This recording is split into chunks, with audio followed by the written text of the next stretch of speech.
Nós nos apresentamos diante de Ti nessa noite. Nós não estamos aqui só de corpo, Pai. Estamos com todo o nosso coração voltados para a Tua obra, na nossa vida, no nosso interior. Tu podes moldar o vaso nesta noite. Tu podes, ó Deus, moldar o barro nas Tuas mãos nessa noite. Porque é isso que nós somos. Somos barro em Tuas mãos. Dá-nos a forma que Te agrada, meu Pai. Molda-nos, transforma-nos. Observa a nossa vida, Pai, aquilo que não Te honra, que não Te exalta, que não Te glorifica. E para a Tua glória, transforma-nos, Deus. Em nome de Jesus. Amém. Graças a Deus. Senta no seu lugar, se acomode. Aleluia. Nós há 15 dias atrás, eu queria que abaixasse um pouquinho, por favor. Está muito alto aqui para mim, pelo menos. Nós estávamos falando, começamos a falar 15 dias atrás a respeito dessa dinâmica de Deus de trabalhar na face da terra. Eu queria que você olhasse para mim e prestasse bastante atenção. E nós vimos dois exemplos. Vemos rapidamente o exemplo da família e logo em seguida começamos a falar do exemplo da igreja.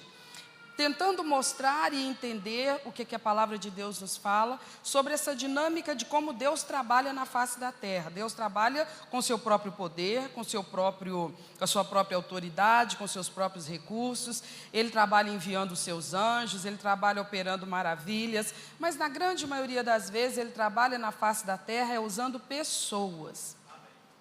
Na grande maioria das vezes. A ferramenta que Deus usa na face da terra é gente, de carne e osso, são pessoas. Dessa forma, a primeira maneira como Ele quer usar as pessoas, Ele demonstra lá no Jardim do Éden. Ele cria o primeiro casal, já adulto, já maduro, e a partir dali viriam os próximos seres humanos. Quer dizer, todo ser humano, a partir de então, que pisou na face da terra, veio debaixo da proteção de adultos, da proteção de gente já madura para gestar, para dar à luz, para gerar filhos. Então, a função da família é justamente receber essas novas pessoas e direcioná-las nessa vida. Para que isso aconteça nos moldes de Deus, o que Ele faz? Ele associa pessoas. Ele une um homem e uma mulher. Ambos têm diante de Deus a mesma responsabilidade nessa missão, nessa tarefa de cuidar, de proteger e de direcionar cada novo ser humano que vão gerando. Quando a gente olha no aspecto da igreja, da mesma forma. O Senhor Deus, Ele vai unindo pessoas, Ele vai associando pessoas. A obra de Deus é feita na face da terra na dinâmica de equipes, de grupos. Deus não colocou em nenhum momento todo o potencial para que a sua obra seja feita de forma próspera, de forma produtiva, na vida de um indivíduo só. Todas as pessoas que Deus já usou nessa terra, Ele não usou essa pessoa solitariamente. Sempre foi um trabalho de equipe. Ainda quando você vê alguém, por exemplo, você acabou de ver o trabalho dos nossos irmãos na adoração. E eles não estavam aqui solitariamente, é uma equipe. Eles se apresentaram porque eles ensaiam, eles se preparam e eles apresentam esse trabalho juntos. Eu estou aqui agora sozinha, então pode te dar a impressão de que o pregador trabalha sozinho. Quem trabalha em louvor é que trabalha em equipe, quem prega não, trabalha sozinho. Não é verdade. Porque atrás disso que eu estou podendo fazer por você aqui, tem o trabalho de muitas irmãs dessa igreja que nos dão cobertura de oração. Não só para mim que prego às terças-feiras, mas todas as vezes que essas portas são abertas e a palavra de Deus vai ser transmitida por um pregador ou uma pregadora, essa pessoa recebeu muita oração, muita intercessão pelo ministério das irmãs que ocultamente, não publicamente, elas dão suporte espiritual para que esse trabalho seja feito e alcance o objetivo desejado. Quando o Senhor Deus associa pessoas para fazer a obra dele na terra, ele soma talentos, ele soma dons, ele soma especializações. Você vai encontrar várias pessoas fazendo a obra de Deus, e cada uma delas, ou cada equipe ministerial, eu vou dizer assim, tem uma característica específica ou especial. Não tem como você virar e falar assim: não, Deus só trabalha do jeito que Ele usa o pastor fulano de tal. Não, Deus trabalha do jeito que Ele usa o pastor fulano de tal. Mas Deus trabalha de outras maneiras também. Há outros líderes ministeriais que Ele usa de maneira diferente desse primeiro modelo, desse primeiro exemplo. Há pessoas que elas têm as qualificações dadas por Deus que vão se ajustar perfeitamente à visão ministerial desse pastor. Há outras pessoas que, se elas tentarem se unir por força delas mesmas a esse ministério, não vai funcionar. Por quê? Porque não existe essa associação da parte de Deus. Ora, mas não é tudo obra de Deus? Claro que é, mas Deus não trabalha de uma única maneira. Deus trabalha de variadas maneiras na sua obra na face da terra. Então, na sua sabedoria, no seu gerenciamento, na sua diaconia, o que Ele faz? Ele prepara equipes e treina equipes na mesma visão. Quando o apóstolo Paulo está aqui apresentando os seus cooperadores, ele está falando de gente que trabalhava ao lado dele, não apenas estavam nas mesmas reuniões que ele, mas tinham a mesma visão dele. Tanto é que, por exemplo, a pessoa que estava liderando a igreja na cidade de Colossos não era Paulo, era uma das pessoas que tinha sido auxiliar dele em outros lugares. E entendeu a visão, digeriu a visão, entendeu a maneira como Deus usava Paulo, se identificou que era daquela maneira também que ele sabia trabalhar no reino de Deus, que era daquela maneira também que Deus o havia qualificado. Não tinha que tampar pedra no Pedro, por exemplo. O Pedro trabalhava de outra maneira, diferente da de Paulo. Pessoas que iam e se agregavam ao ministério de Paulo, por que eles não iam e não se agregavam ao ministério de Pedro? Ou ao ministério de João? Que eram apóstolos que estavam também trabalhando na mesma época, nas mesmas regiões. Porque Deus vai distribuindo qualificações que vão preparando equipes para trabalharem debaixo de uma mesma visão, sem confusão, porque Deus não é Deus de confusão, sem contenda, por quê? Porque Deus não é Deus de contenda. Eu queria que a gente começasse a nossa reflexão refletindo nessa verdade fundamental para a gente entender como é que Deus consegue fazer a sua igreja na face da terra caminhar e produzir de forma harmoniosa. É justamente assim. Ele prepara e associa pessoas. Ele é que monta as equipes de trabalho. É lógico que ninguém entra para essa equipe de trabalho já pronto. Ninguém é agregado a uma equipe de trabalho ministerial já formado, já pronto. Mas o Senhor Deus vê a gente, não apenas hoje, Ele nos vê lá na frente. Ele hoje talvez vê alguém que está chegando para somar a um trabalho ministerial, e essa pessoa ainda precisa ser lapidada, essa pessoa ainda precisa amadurecer muito, essa pessoa ainda precisa treinar muito. E às vezes aqueles que estão lidando com essa pessoa, eles ficam tão focados nas suas deficiências atuais, porque não são Deus, não olham como Deus. Deus já está vendo essa pessoa lá na frente, e Deus está vendo quanta perícia, quanta habilidade essa pessoa ainda vai ter um dia. Mas é preciso para nós o fator tempo. Para Deus não é preciso, porque Deus já está pronto, Deus sempre está pronto. Mas nós não, nós precisamos do tempo para nós sermos moldados, para nós amadurecermos, para nós treinarmos, para nós aperfeiçoarmos. Ainda que o talento que Deus deu, ainda que o dom que Deus dê, sejam completos e perfeitos em si, eu não sei lidar com eles. Quando os recebo na minha vida, eu ainda não sei trabalhar com eles. Eu não conheço o potencial deles, eu não sei até onde eu posso ir neles.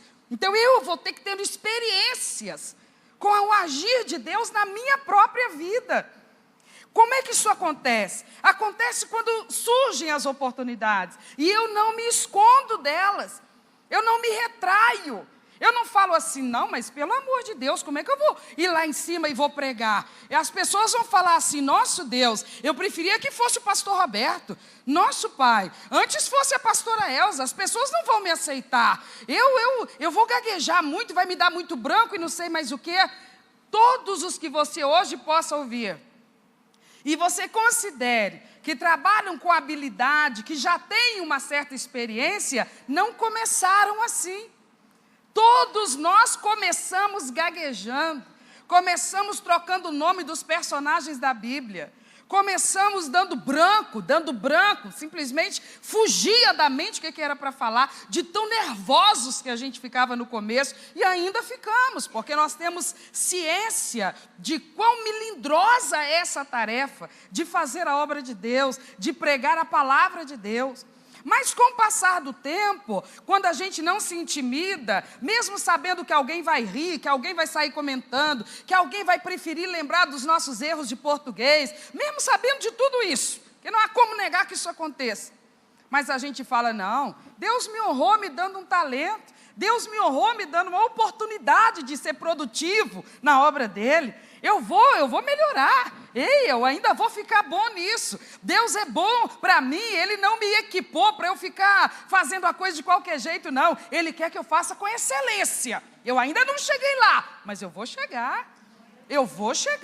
Porque Deus está me treinando, porque o doce Espírito de Deus, Ele já sabe fazer com excelência, mas Ele não ultrapassa os meus limites humanos. Ele sabe que eu preciso do tempo, das oportunidades, do treinamento. Eu vou melhorar. Depois que virar uns 2 anos, eu já estou melhor do que quando eu comecei.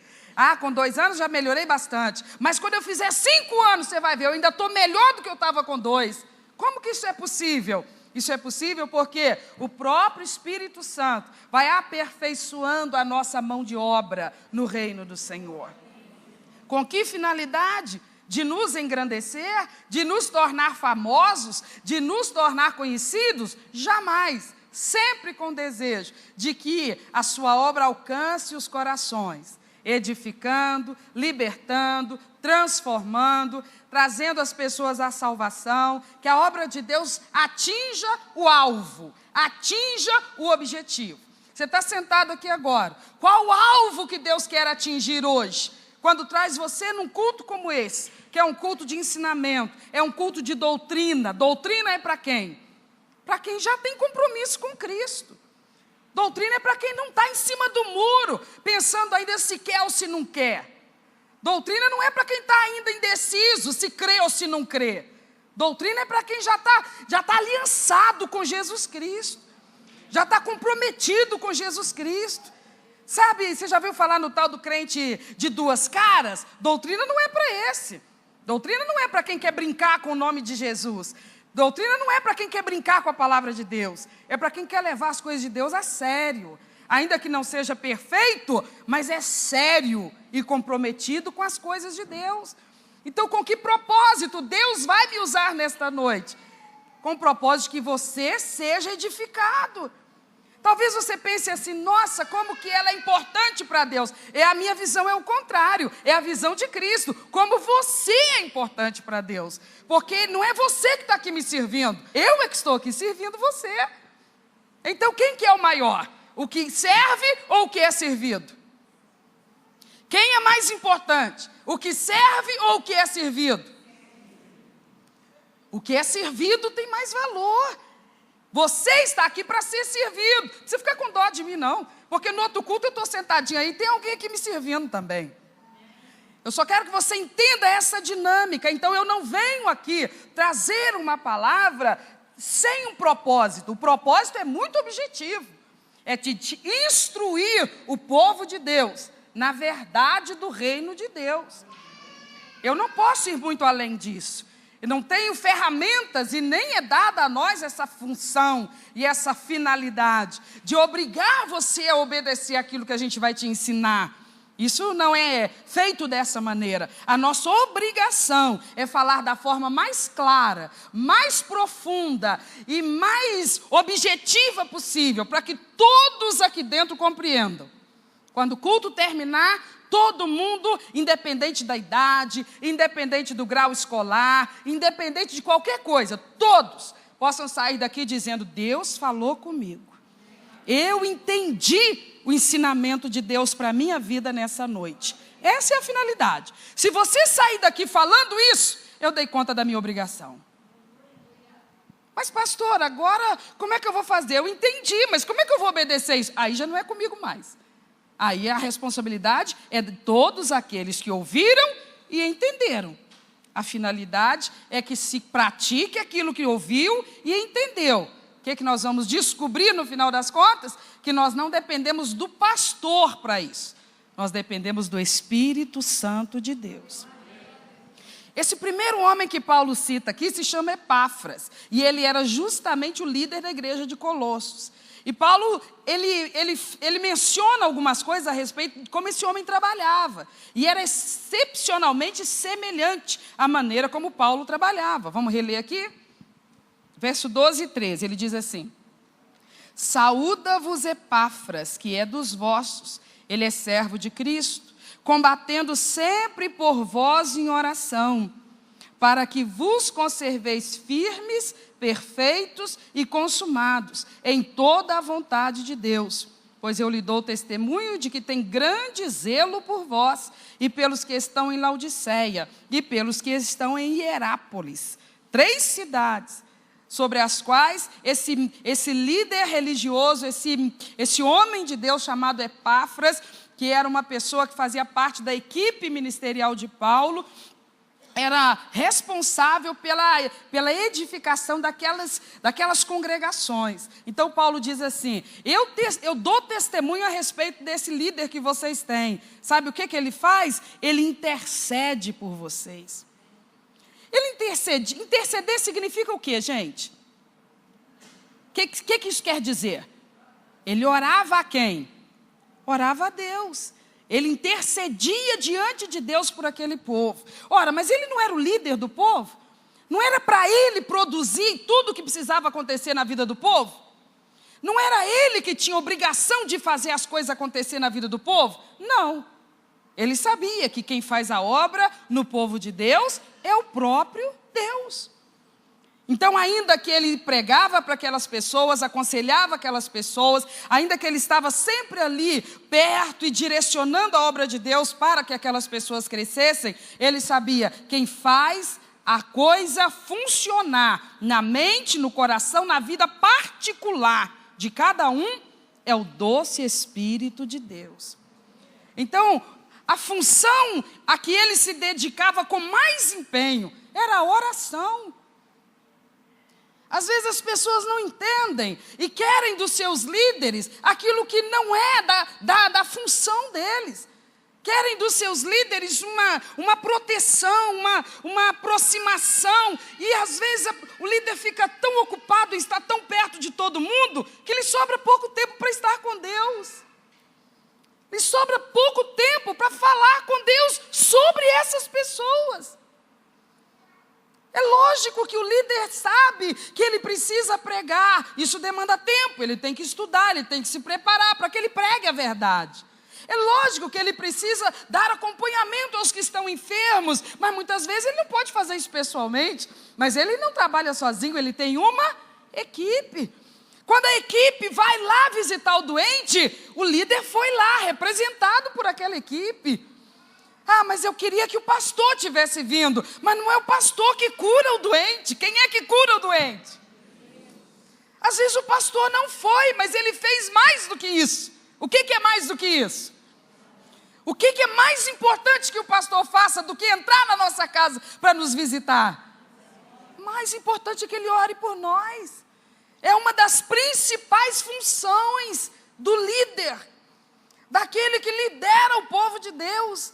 Porque a pessoa que lidera o povo de Deus com sinceridade sabe que ela mesma não faz nada. Quem faz tudo é o próprio Deus. Então essa pessoa chamada Epáfras tinha essa dinâmica. Ele queria ver acontecer algumas coisas no meio daquele povo. E ele sabia que ninguém produziria isso.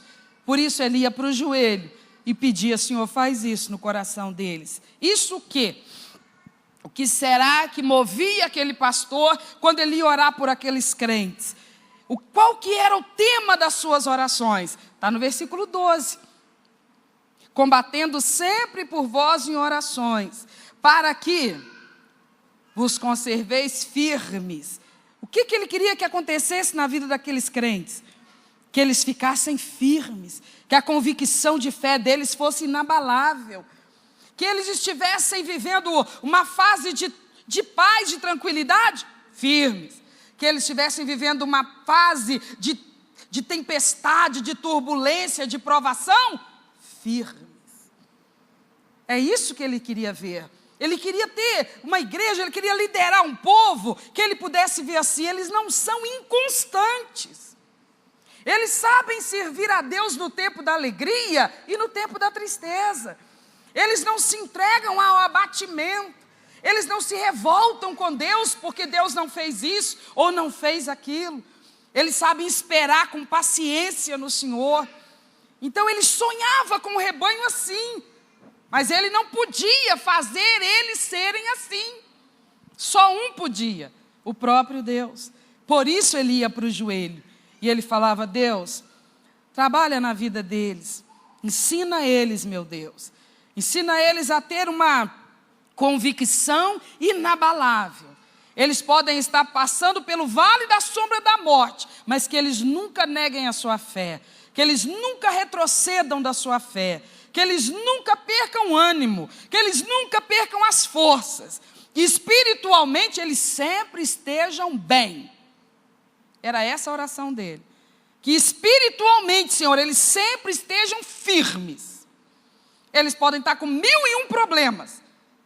E esse problema pode estar mexendo com tantas áreas da vida deles, mas não com a espiritual. A espiritual estará inabalável. Por que ele pedia isso? Por várias razões. Porque sem isso, aqueles crentes não permaneceriam crentes por muito tempo. E segundo, aqueles crentes não eram chamados para ficar de bracinho cruzado, só recebendo, só recebendo. Todos são chamados por Deus para receber, mas também para fazer a obra do Senhor. E quando eles estivessem com a mãozinha no arado fazendo a obra do Senhor, as lutas iam acabar? As lutas acabam quando você se envolve com a obra de Deus? As lutas somem quando você se compromete a fazer a obra de Deus e cumprir o seu chamado? Não acabam. O que acontece com as lutas? Aumentam. Você tem experiência, você sabe disso. Então como que vai funcionar uma igreja que precisa ser produtiva? Se para ser produtiva, ela vai atacar o reino das trevas. Quando ela atacar o reino das trevas, as trevas vão se levantar contra ela. Então se ela não é firme e constante, ela não vai poder fazer nada no reino de Deus. Porque quando as lutas vierem, as provas vierem, o inimigo se levantar para tentar intimidá-la e paralisá-la, vai conseguir. Vai conseguir. Eu não estou te falando de uma coisa fantasiosa, estou te falando de coisa que está acontecendo. No meio da igreja, por todo o Brasil. Pessoas que estão dentro do seu coração com talentos especiais para fazer a obra de Deus. Sabe, gente com talentos especiais para tocar coração de vidas de milhares de pessoas. Mas elas estão intimidadas. Intimidadas por quê? Porque o adversário não está recuando diante do dom que Deus deu para elas. O adversário está tentando afrontá-las, está tentando assustá-las e está funcionando. Elas pensam assim: não, eu não posso, eu não estou em condições, eu não tenho como enfrentar isso, eu não vou poder superar isso. Enfim, a pessoa simplesmente negligencia seu chamado, negligencia seus dons, negligencia suas oportunidades. Por quê? Porque as lutas chegaram. Agora eu quero que você leia a Bíblia, por favor, de capa a capa. E você faça uma lista de todas as pessoas que Deus usou para fazer a obra dele na terra, relatados no texto sagrado. E você me diga qual delas trabalhou para o Senhor sem perseguições. Qual delas trabalhou para o reino de Deus sem afrontas, sem dificuldades? Não adianta a gente esperar dias mais brandos. Nós precisamos ser guerreiros para fazer a obra do Senhor. Não podemos ser fraquinhos, nós não podemos ser manhosos, nós não podemos ser infantis, nós não podemos. Nós temos que aprender a ser valentes. Que o Espírito Santo esteja falando ao seu coração nessa noite. Nós não nascemos valentes, mas nós vamos aprender a ser. Por quê? Porque Deus nos honra demais. Ele nos dá a oportunidade de fazer a obra dele, isso é muita honra. Porque quem somos nós? Aqui embaixo, quem é que dá vaga para nós? O prefeito não quer a gente para ser secretário de nenhuma secretaria dele aqui na cidade. Ele não vai nos honrar com uma vaga lá no gabinete dele. O governador também não vai nos convidar para nós sermos secretários de Estado em qualquer das pastas que ele tenha.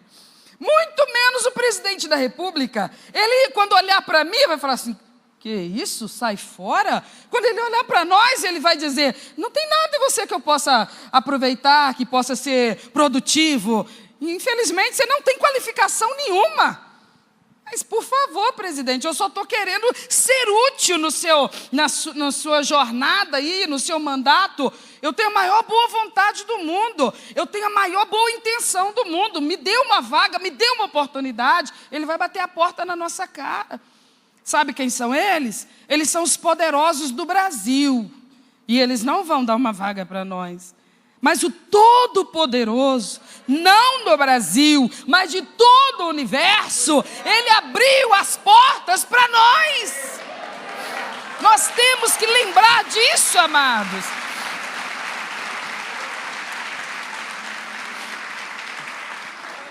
Nós não podemos desonrar aquele que tem nos honrado.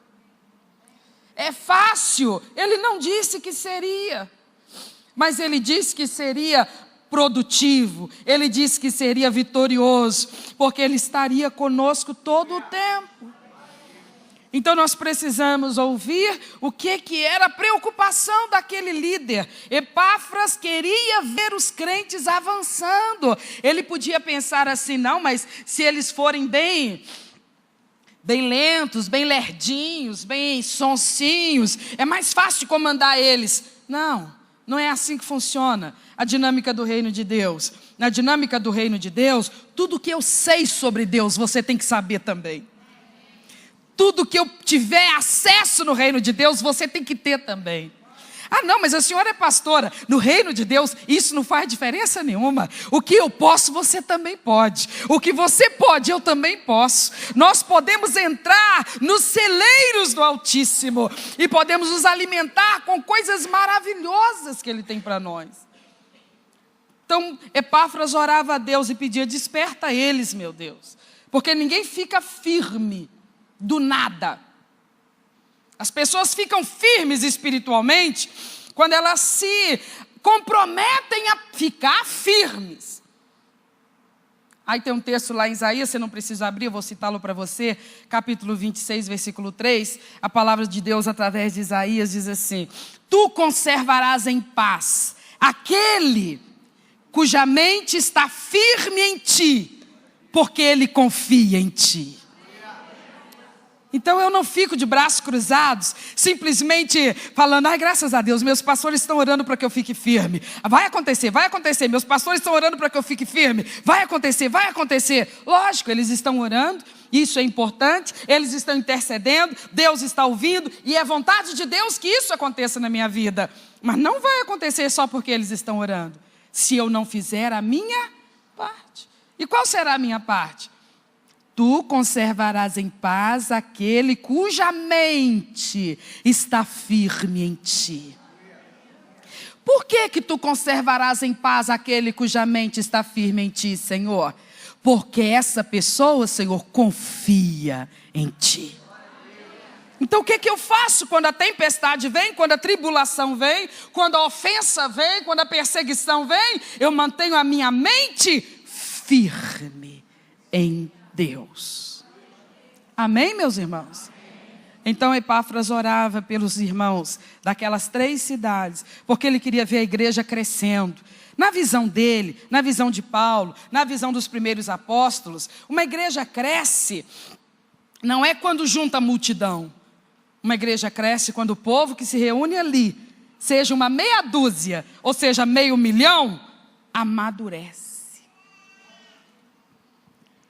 Então crescer, em primeiro lugar, se refere a amadurecer espiritualmente. Nossa, mas essa igreja está crescendo, hein, pastor Roberto? Por que você acha que essa igreja está crescendo, irmão? Porque olha a multidão que se reúne aqui. Olha a quantidade de carros expostos aí na rua. Essa igreja está crescendo, hein, pastor Roberto? Matematicamente falando, não posso te dizer, irmão, que você está errado. Em números nós estamos crescendo mesmo. Mas o crescimento que me interessa, além desse, é outro, principalmente o outro.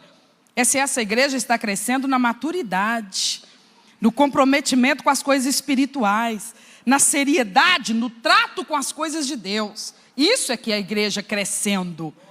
Isso é que é uma igreja que cresce.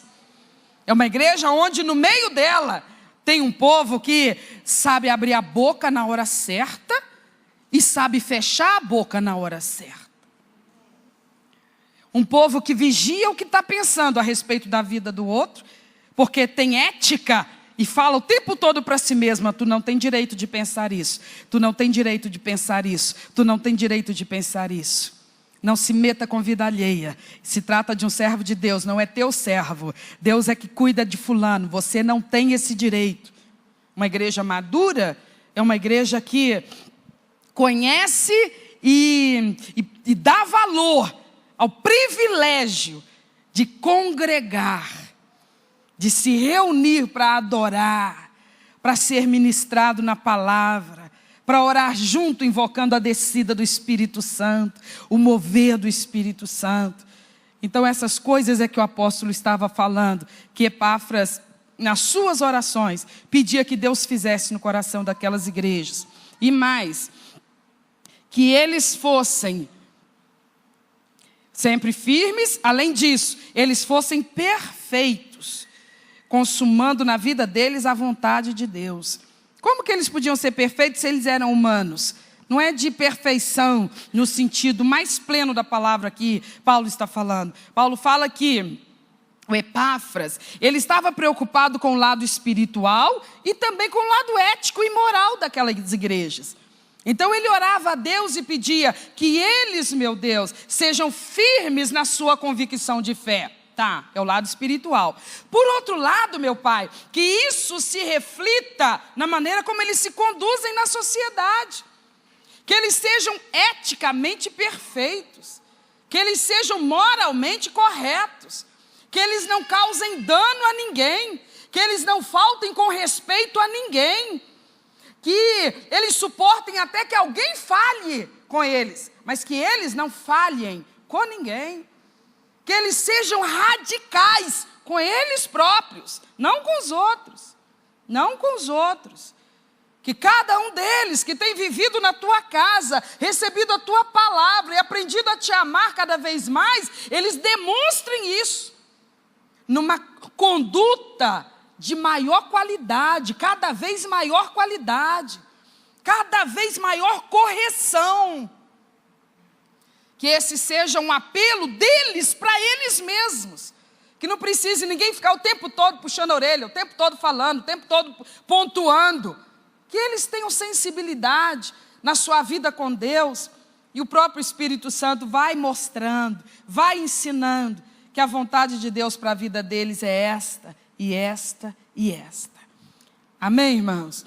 Então o apóstolo Paulo está falando dessa atitude e da maneira como Epáfras trabalhava liderando o povo de Deus. Ele fala disso com tanta tranquilidade, por quê? Porque ele identificava: Epáfras trabalha do jeito que eu trabalho.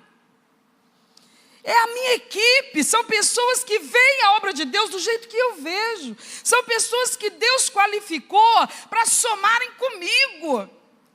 E ele estava vendo o ministério dele frutificando em outras cidades, que ele nunca nem pisou nelas. Mas pessoas que trabalharam junto com ele, foram treinadas junto com ele, absorveram a visão ministerial dele e saíram fazendo a obra que não era dele, era do Espírito Santo de Deus.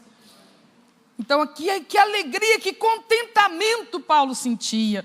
Ele não estava com inveja, ele não estava se sentindo ameaçado pelo ministério de sucesso que Epáfras estava tendo. Ele só tinha contentamento. E ele ainda dizia para todas aquelas igrejas: eu sou testemunha da sinceridade dele diante de vocês. Talvez alguém possa olhar e dizer: isso aí é máscara, isso aí é fachada. Paulo dizia: eu conheço esse homem, e eu sei que ele é sincero no cuidado pela vida espiritual de vocês. Amém, meus irmãos? Então eu quero que você tenha sempre em mente essa noite, é como que Deus faz as coisas na mais absoluta perfeição. É uma engrenagem que tudo se encaixa perfeitamente. A pessoa que se associa, ou por Deus é associada ao ministério de alguém, essa pessoa precisa entender, tem uma visão prevalecente aqui. Tem uma visão prevalecente nesse ministério. Eu estou chegando para somar, não para dividir. Então qual a minha função se estou sendo trazido por Deus? Porque Deus não é Deus de confusão. Ele não me colocaria junto a um ministério com o qual eu não me identificaria. Porque Ele sabe que eu chegaria ali, eu causaria discórdia. Eu tentaria fazer adaptações e ajustes para a coisa ficar do meu jeito.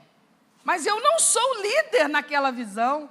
Não foi a mim que Deus entregou aquela visão ministerial. Se eu estou chegando, porque Ele está me trazendo e me associando ao ministério prevalecente num lugar, eu tenho que ter a humildade, a sensatez de observar, de deixar o Espírito trabalhar na minha vida e certificar dentro de mim. Está vendo? É isso aí. É desse jeito que você vai trabalhar. É nessa visão que você vai trabalhar. É nessa direção. Está vendo em que direção esse ministério está indo? Você não vai ajudar se você entrar aí para ir na contramão. Eu não te coloquei aí para você ir na contramão. Olha em que direção eu estou usando esse ministério. Mas, Senhor, eu acho que tem que trabalhar de outro jeito. Ora, então tem outro que trabalha de outro jeito. Associe-se ao ministério daquele, então. Deus não é Deus de confusão. Ele não faria confusão na casa dele, na obra dele. Você já observou quantos ministérios diferentes há? E eu vou dizer que um só é Deus que usa, e os outros não, é coisa de homem. Eu não posso dizer isso. Deus trabalha de muitas formas. E então Ele vai despertando pessoas, que depois Ele vai associando, Ele vai ajuntando, para que elas trabalhem na mesma visão. Você não queira saber quão desgastante é lidar com uma pessoa que insiste em trabalhar na tua equipe, mas ela não aceita a tua visão. Você não tem noção do que isso significa na obra de Deus. Porque ali começa alguém a trabalhar com muito empenho, com muito esforço, com muita dedicação, para neutralizar tudo o que você está fazendo. Para desacreditar, para desautorizar, para, descaracterizar o que você está fazendo. Aí você pensa, para não perder fulano, eu teria que me ajustar a ele então. Abrir mão da visão que o Espírito me deu e começar então a fazer do jeito que ele acha que tem que ser feito. Aí eu agrado ele e não perco ele. Ou então, eu me mantenho leal à visão que Deus me deu, eu me mantenho íntegro no chamado que recebi de Deus, mas eu vou perder esse irmão. O que você acha que eu deveria fazer? A primeira ou a segunda opção? Deus não é Deus de confusão. Saia com essa palavra na sua mente, nesta noite.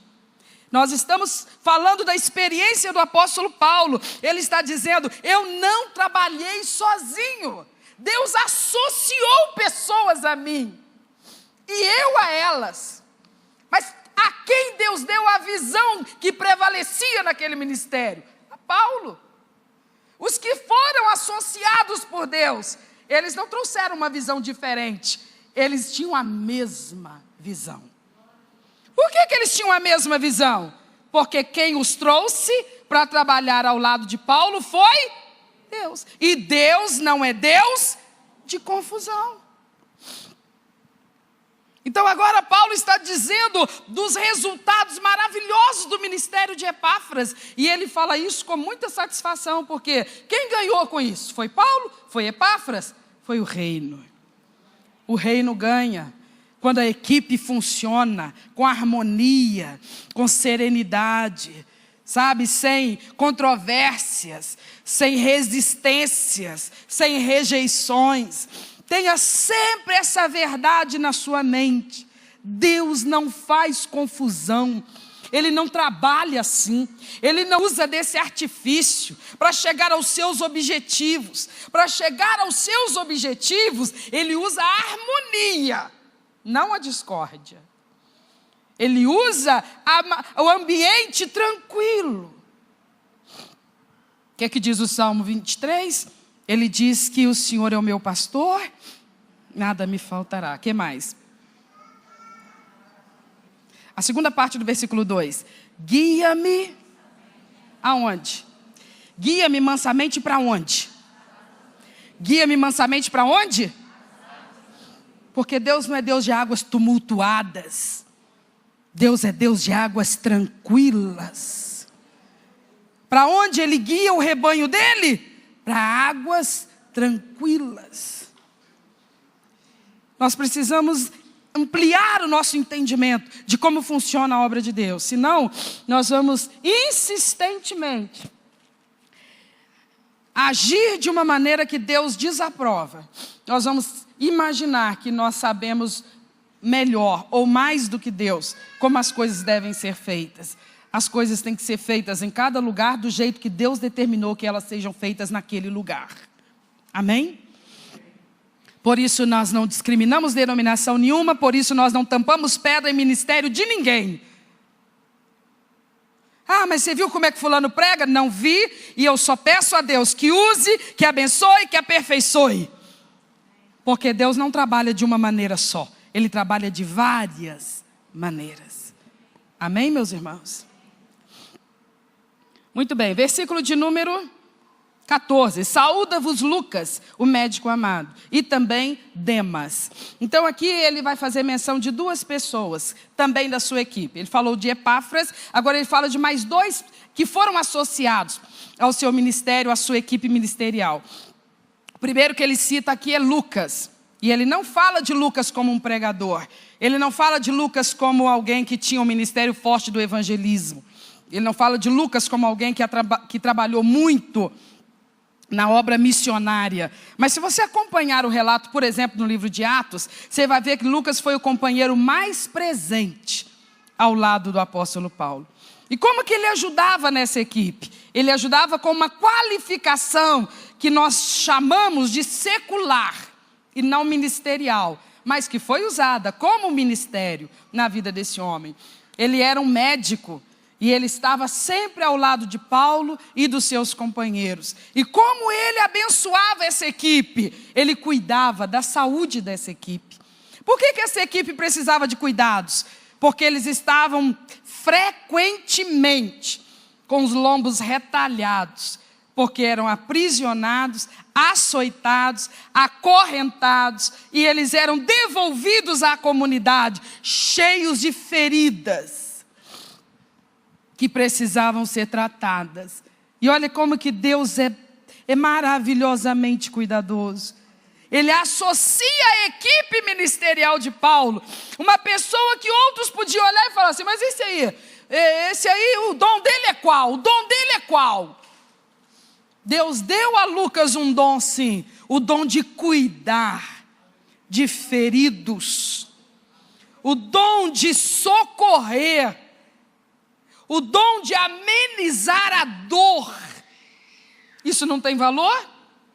Você imagina, durante o ofício ministerial, durante o chamado e o exercício do chamado, independente de qual área seja esse chamado, quanto sofrimento, quantos momentos de tanto sofrimento e dor uma pessoa enfrenta. Uma pessoa que está honrando o seu chamado, não desiste de fazer a obra de Deus, mas ela passa perrengues, um atrás do outro. E o que ela faz nesses momentos? Ela ri, ela dá gargalhadas? Não, ela chora. Porque está doendo. Porque está sofrendo. Ah, mas o que eu vou dizer para ela? Olha, quem está na chuva é para molhar. Não. O que eu vou dizer para ela? Ah, desiste disso que tu para de sofrer. Não. Se eu sou trazido para essa equipe por Deus, com a função de consolar e socorrer, Deus vai me usar para dar uma palavra de consolo, para dizer para essa pessoa, Deus sabe como isso vai terminar, Deus não é Deus de contenda, Deus honra aqueles que se mantêm fiéis, eu vou orar junto com essa pessoa, eu vou estar ali para ouvir o seu desabafo, talvez eu vou estar sentada do lado dela, absolutamente calada, porque não haverá o que dizer. A situação será tão dramática, tão sofrida, tão dolorosa, tão somente por estar cumprindo o chamado, que a única coisa que eu vou poder fazer é ficar ali do lado, chorando junto, demonstrando, eu entendo sua dor, eu entendo o que você está passando, eu tenho noção do que você está passando, mas deixa eu te falar uma coisa, vai passar. Vai passar. Talvez esse seja um dos ministérios mais necessários, porque quantas vezes a gente fica pensando assim, tem que cuidar dos que estão ali sendo alcançados, ou na membresia da igreja, e a gente pensa, os que estão trabalhando, eles só são cobrados, eles não são cuidados, só crítica, só palavras duras, só palavras pesadas, só julgamento, só cobrança. E às vezes eles estão ali exercendo a sua função, executando o seu trabalho, mas eles estão com o coração sangrando por causa dos seus sofrimentos, por causa das suas dores, por causa das tribulações que estão enfrentando, pelo fato de serem pessoas que estão com a mão no arado. E o que eu vou dizer para essas pessoas então? Para, que aí você sossega, descansa a sua cabeça, você vai parar de sofrer. Eu não posso dizer isso para elas, porque eu estaria dizendo para elas, desonre o Deus que te honrou. Não posso dizer isso para elas, mas eu posso dizer uma coisa que está na Bíblia. Eu posso dizer para elas assim, lembra do que Jesus falou um dia? Ele disse assim, nessa terra tudo passa. Só a palavra permanece para sempre. Mas nessa terra, o que ele falou? Repetidamente, nessa terra, tudo passa. Eu digo para ela, calma, vai passar. Vai passar.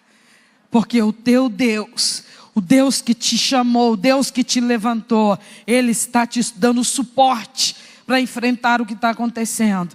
Mas vai passar. Talvez esse vai passar, ainda vai demorar uns 15 dias. Talvez vai demorar 15 anos. Porque há pessoas que são treinadas por Deus no sofrimento. Intensamente. No sofrimento. E a gente fica lembrando de Cristo. E uma das descrições dele era essa. Ele é chamado de homem de dores. Treinado no sofrimento, sabe ter experiência com o sofrimento, não perde as estribeiras, não descabela, não fica desequilibrado, não solta foguete, não dá gargalhadas, mas também não entra em desespero, não perde a compostura, não começa a falar pelos cotovelos, não, tem serenidade, fica firme até que a tempestade passe, e ela vai passar, ela vai passar. Por que ela vai passar? Porque maior é Deus. Porque Deus não deixa que seus filhos sejam afligidos sem propósito. Porque se há aflição, é porque há um propósito para ela.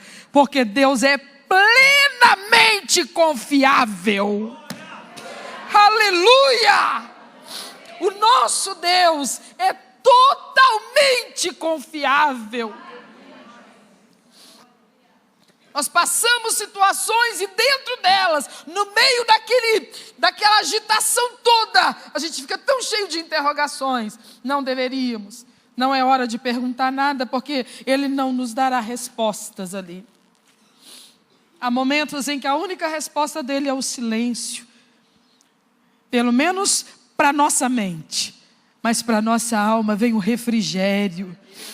Vem o renovo do ânimo, das forças e da confiança. São experiências dolorosíssimas. Mas quanto crescimento elas nos trazem. Elas nos fazem ver Deus como antes a gente não conseguia ver.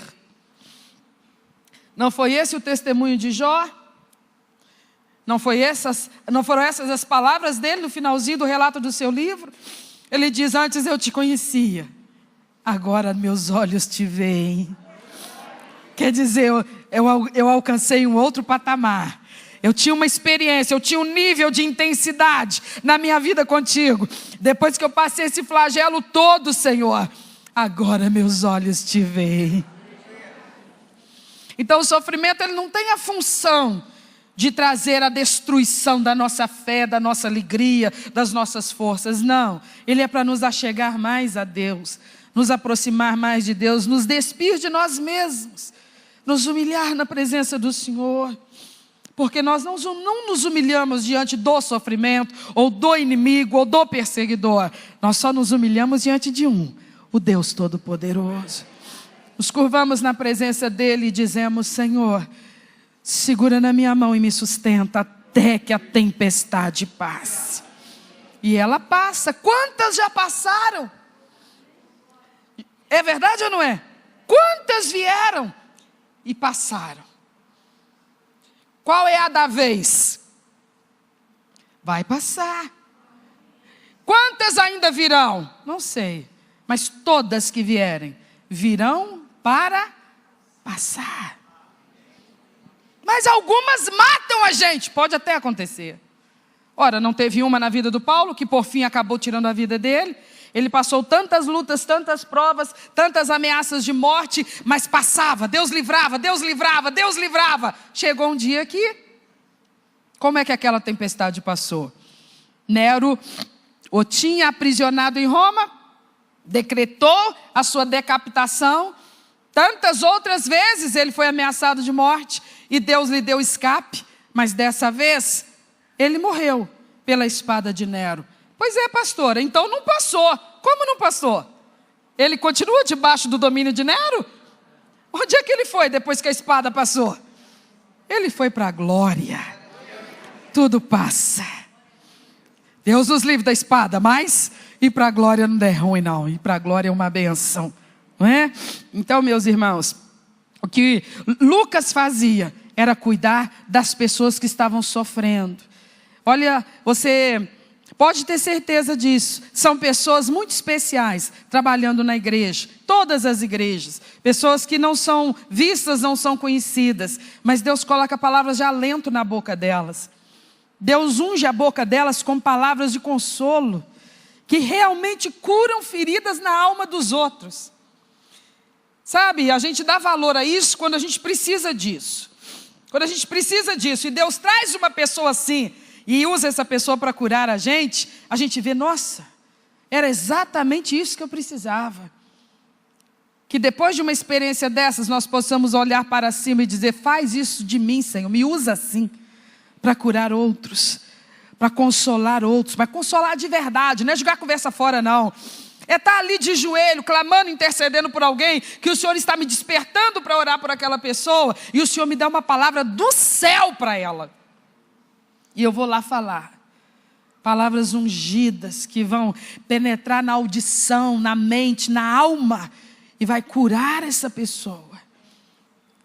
Nós precisamos ser como esse homem, Lucas, um médico que cuidava das dores e do sofrimento dos outros. Agora ele fala também de uma pessoa. Ele simplesmente diz que o nome dele era Demas. E eu preciso ir com você para um texto que está lá na segunda carta de Paulo a Timóteo. Capítulo 4, versículo 10. Segunda de Paulo a Timóteo, capítulo 4, versículo 10.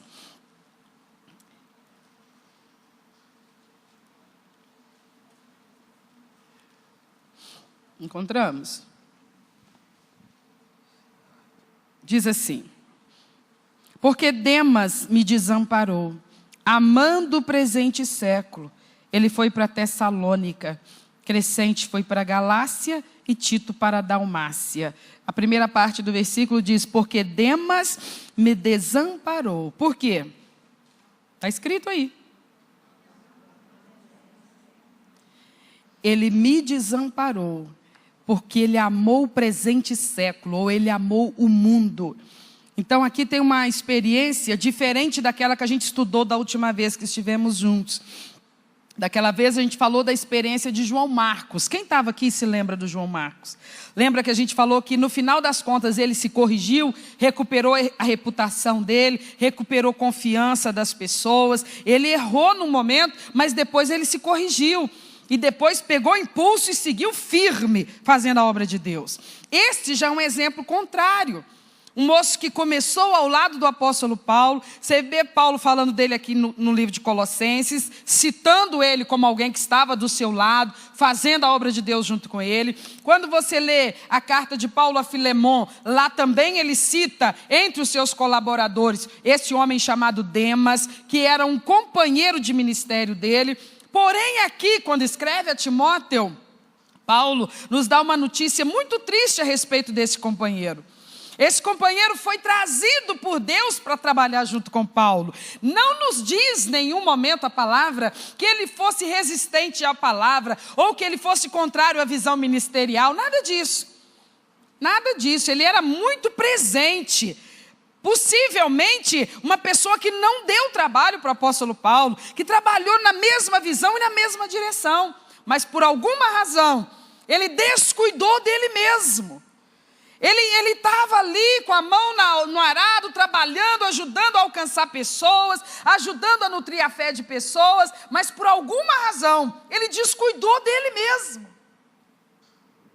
Ele deixou se esfriar o primeiro amor na alma dele. Ele permitiu que acontecesse uma tragédia na vida dele. Ele foi muito operoso no ministério de Paulo. Ele foi muito ativo. Ele foi um cooperador de muita produtividade. Mas talvez ele tenha tido esse lapso, que foi fatal. Talvez ele tenha se envolvido tanto no ativismo ministerial. Talvez as campanhas, as viagens, a demanda era tão intensa, que ele simplesmente não tinha tempo para a sua própria nutrição espiritual. Ele não tinha tempo para observar a si mesmo, que o seu coração estava se distanciando, que por um tempo para frente ele estava trabalhando no automático, fazendo a obra de Deus sim, mas no automático, mecanicamente. Ele não percebeu. Ele não percebeu que o coração dele começou a sentir saudades de coisas das quais antes ele tinha sido liberto. Ele não deu por conta que a mente dele estava cheia de ideias que eram próprias de quem não tinha vida com Deus. Ele não assustou com isso. Ele não percebeu isso ou não tomou providências a respeito disso. Será que ele pensou que por ser uma pessoa que estava na frente, ele era imbatível? Ele estava blindado contra fraquezas e tentações? Talvez ele tenha pensado alguma coisa assim. Talvez ele nem tivesse refletido profundamente em nada. Ele simplesmente foi tocando, mas não é assim que se faz a obra de Deus. Lembra de Jesus? Jesus trabalhou muito ativamente durante aqueles 3 anos. Mas você quer saber uma coisa da qual ele não se descuidava? Da sua vida de oração. Ele não se descuidava de orar. A Bíblia fala de ocasiões em que ele passava a noite inteira orando. Com quem? Com ninguém, sozinho. Hoje é preciso que haja toda uma estrutura para uma vigília.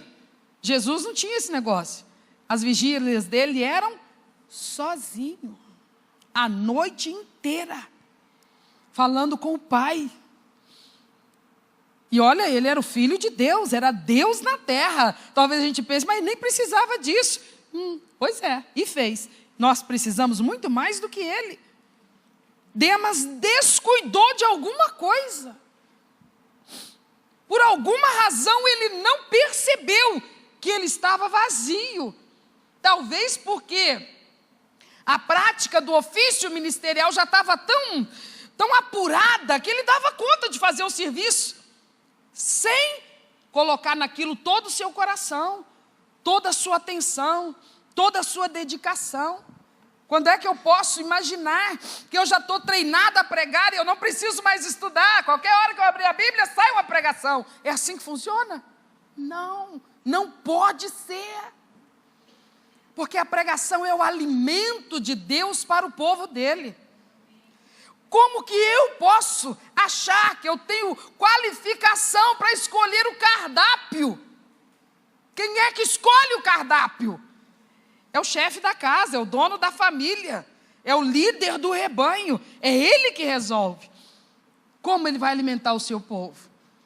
Aí eu digo para ele, tu sabes, mas eu não sei. Se tu não me disseres, como que eu vou poder saber qual o alimento que é para entregar ao teu povo hoje? Então não me esconda essa informação, fala comigo o que tu queres falar através de mim. E então você descobre que para fazer a obra de Deus do jeito de Deus, você não tem outra saída senão ser muito espiritual. Buscar, buscar, buscar, porque só quem busca, encontra. Só quem busca, recebe. Só quem busca, recebe. Ah, Senhor, eu preciso pregar, me dá uma palavra, tá bom? Vou dormir, assim que for possível, me dê uma palavra. Não é assim, isso não é buscar. Buscar é ali, na presença, gemendo, chorando, insistindo, dizendo, tem misericórdia, meu Deus. Eu não tenho de mim mesmo nada para oferecer. E aí você se aproxima de Deus, você tem vida de oração, você se humilha na presença do Senhor. Talvez o Demas pensou que isso não era necessário. Ele já sabia, tocava de qualquer maneira, não sei. E a única coisa que Paulo diz quando escreve a Timóteo é o seguinte: Demas me abandonou. Calma, Paulo, talvez ele foi trabalhar no ministério de outra pessoa. Eu poderia pensar isso, se Paulo não dissesse a próxima coisa. Ele disse, ele não me abandonou para ir servir num outro ministério. Ele não me abandonou para ir continuar servindo a Cristo num outro ministério. Não foi isso. Ele me abandonou e abandonou Cristo, nosso Senhor, porque Ele amou o presente século. Mas ele já tinha aprendido a odiar o presente século, quando ele se converteu. Como que agora ele volta a amar o presente século? Ele já tinha aprendido a desprezar o mundo. Como que agora ele volta a amar o mundo? Você está vendo? Alguém está entendendo a coisa dramática que aconteceu com esse homem? E que pode acontecer com qualquer um de nós? Pode acontecer com qualquer um de nós. Nós podemos estar de pé hoje e caídos amanhã. Nós podemos estar ardendo em fogo na presença do Senhor hoje e gelados amanhã. A palavra é muito, muito, muito insistente quando fala nisso. Quem está de pé, faça o quê?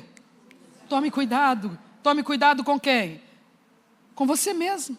Tome cuidado com você mesmo. Cuide para não cair, cuide para não cair, cuide para não cair. Ah, pastor, o senhor deixou fulano cair. Não é assim que funciona. Ah, marido, deixaste tua esposa cair. Ah, esposa, deixaste teu marido cair. Pai, mãe, deixaste teus filhos caírem. Não é assim que funciona. Cada um dá conta de si mesmo a Deus. Quem está de pé, cuide de si mesmo, para não cair. Ele não cuidou. Lá em Apocalipse, Jesus diz, na revelação que dá a João na ilha de Pátimos, ele diz, guarda o que tens. Para quê? Então é possível perder a coroa? O alerta está aí. Demas sabia dessas coisas? Sabia. Nossa, Paulo, como que você deixou isso acontecer com um associado seu? Paulo não era responsável. Quem era responsável pelo Demas, gente? Quem é responsável por você? Nós temos que ser sacerdotes sobre nós mesmos. Porque o máximo que um pastor humano pode fazer é nos instruir na palavra. Não tem como nos obrigar a obedecer a palavra, tem? Ora, se a gente que tem nossos filhos, você não tem como obrigar seus filhos a te obedecer. Você pode ir conversando, você pode ir dialogando, você pode ir convencendo, mas você não tem instrumento para obrigar. Porque na nossa presença, talvez a gente imagine que estamos obrigando e eles estão atendendo, mas eles não vão estar na nossa presença o tempo todo. E quando estiverem longe de nós? Se com filhos nós não temos esse acesso, imagine pastores na vida de membros de igreja. Nós não temos esse acesso. Por isso é que a palavra diz, cada um precisa cuidar de si mesmo. Ouve a palavra, respeite a palavra, honre a palavra e viva a palavra. E não deixe que o amor pelas coisas mundanas volte a dominar o seu coração. Amém, meus irmãos? Vigia você mesmo. Vigia, cada um vigia a si mesmo.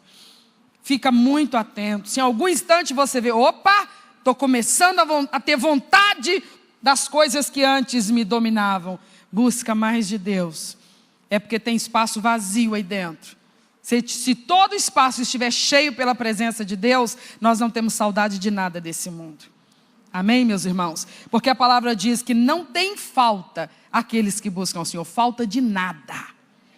Finalizando, no versículo de número 15, ele está falando de uma mulher. Não. Eu estou cá no Timóteo indo. Colossenses 4.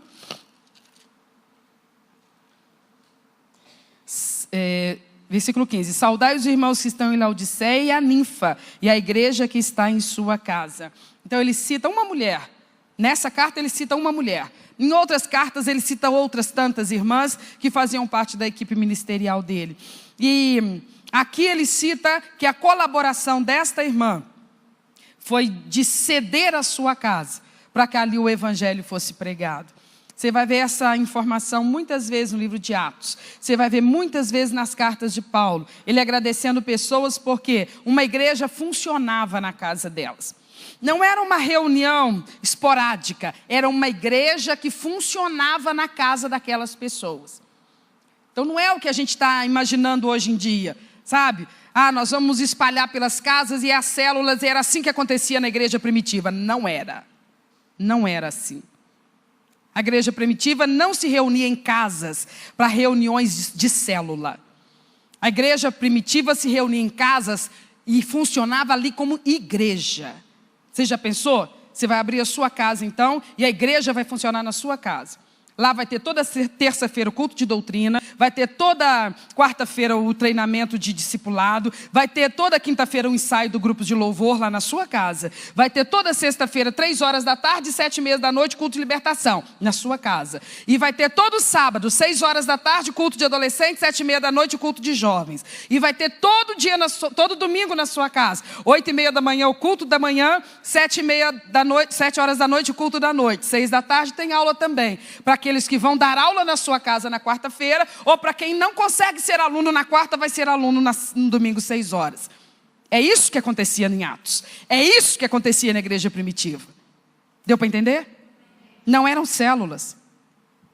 Era a igreja funcionando dentro da casa. Agora você tem noção de por que Paulo dava grande honra a essas mulheres que ofereciam as suas casas, elas simplesmente abriam mão da sua liberdade dentro do seu próprio domicílio. Elas ofereciam aquele espaço para que ali funcionasse uma igreja que se reunia regularmente. Por que elas faziam isso? Porque logo no início da história da igreja, se intensificou a perseguição do judaísmo em cima do cristianismo, e eles não tiveram mais acesso a fazer as suas reuniões naquelas localidades, naqueles cenários e ambientes próprios do culto judaizante. Então eles tinham algumas opções: ou eles se reuniam em praças públicas, ou eles se reuniam nas casas. Então essas mulheres, ou esses casais, que Paulo vai citar aqui, ou vai citar em outras das suas cartas, eles fizeram uma coisa que dificilmente alguém hoje, na igreja moderna, seria capaz de fazer. Não era uma reunião por semana, com 1 hora de duração. Não era uma reunião a cada 15 dias. Eram todas as reuniões da igreja acontecendo dentro da casa daquela pessoa. Ela simplesmente doava a sua casa para o reino de Deus. Você acha que elas ficavam no prejuízo? O que você acha? A bênção de Deus estava sendo derramada dentro da casa delas todos os dias. Elas abriam mão de algumas coisas, com certeza, mas quantas outras elas ganhavam com isso? Vamos fazer isso hoje? Não precisa mais. Não precisa mais. Aquilo foi uma situação específica daquele momento. Então por que a gente vai para as casas fazer certas coisas? Porque é possível reunir pequenos grupos em endereços mais próximos de onde eles moram. Não para todas as reuniões da igreja, mas pelo menos uma vez por semana, como nós fazemos aqui, para estudar mais profundamente a palavra de Deus. Reuniões especialíssimas. Se você não foi, não sabe o que você está perdendo. Porque talvez num culto como esse, eu estou falando tantas coisas e passando tanta informação, e às vezes passa uma coisa que você não entendeu muito claramente. Você tem vontade de perguntar, mas como é que é mesmo? Você não pode me interromper. Esse formato de culto, eu preciso que você simplesmente ouça com muita atenção, e eu vou transmitir tudo que eu tenho para transmitir. Você não pode me interromper. Por que não? Porque se você pode, quem está do seu lado também pode. Se você pode, quem está atrás de você também pode. Se você pode, quem está na sua frente também pode. Aí pronto, eu não falo nada. Eu não saio do lugar. Não tem como eu dar esse tipo de assistência com uma quantidade dessas de pessoas. Mas se você for numa quarta-feira, você vai ter uma pregação como essa, doutrinária, com esse diferencial. Se no momento que o professor estiver falando, você não entendeu, você pode levantar o dedinho, igual seu filho faz lá na escola. E o professor conclui o raciocínio e depois pergunta, irmão, você queria me perguntar alguma coisa? Aí você diz assim, você falou sobre isso aqui, mas eu não entendi muito bem. Você pode me explicar mais claramente? Pronto. Ele vai te dar uma atenção lá que eu não posso te dar aqui. Por isso eu te convido, insistentemente, vá ao nosso grupo de crescimento. Não é uma igreja funcionando na casa de alguém. É uma reunião que acontece dentro da casa dos irmãos, cujos endereços estão ali, e você ali tem a oportunidade de ouvir a palavra de Deus num grupo muito menor. 10, 15, 18, 20 pessoas. E o professor, nessa circunstância, tem condições de dar atenção a todos aqueles que estão presentes. Amém, meus irmãos? Vamos ficar de pé, nós vamos orar.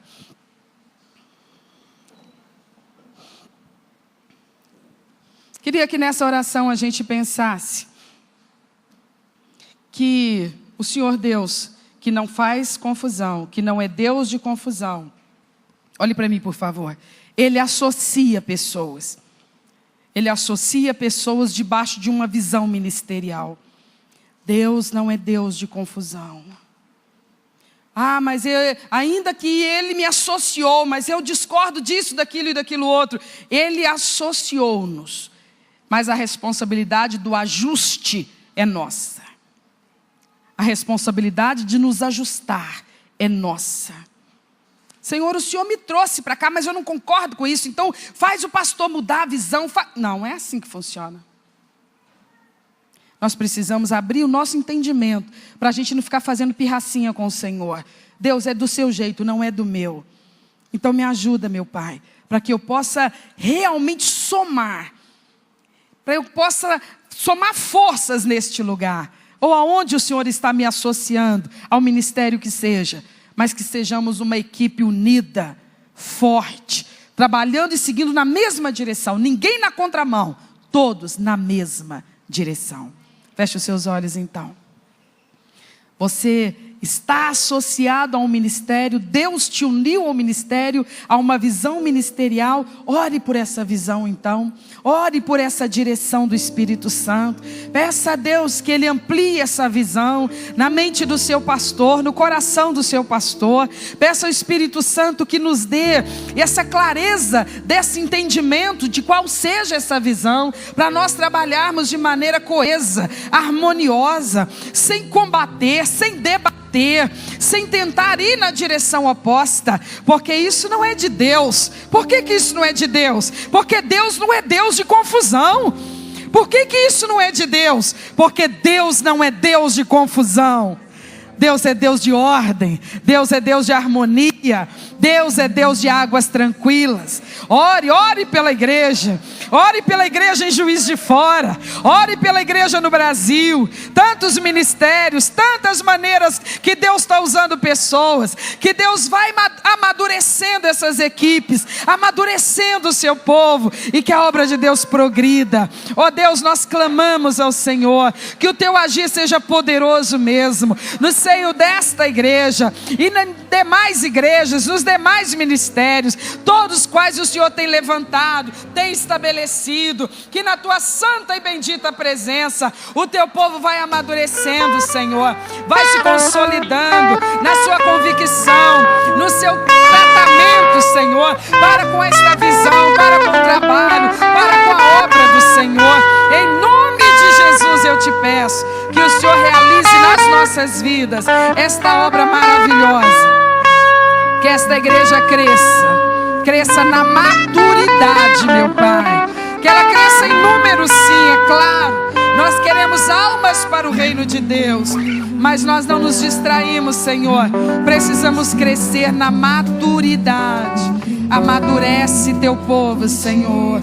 Segura-nos pela mão e leva-nos, doce Espírito de Deus, a uma atitude de gente madura, experimentada nas coisas do Senhor.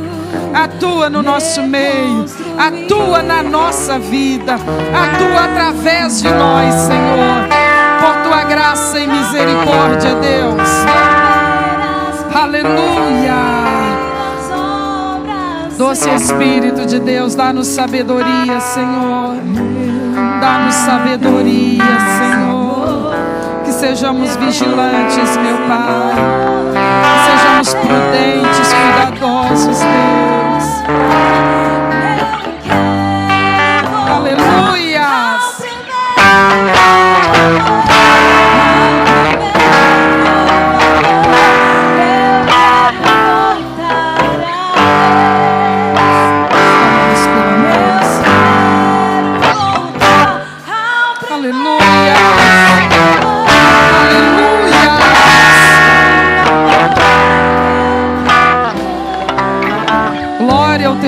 Jesus, coloque a mão no seu coração. Você precisa ser um apaixonado pela obra de Deus. Deus te deu dons, Deus te deu talentos, Deus te dá a oportunidade de servir, Deus te dá a oportunidade de fazer a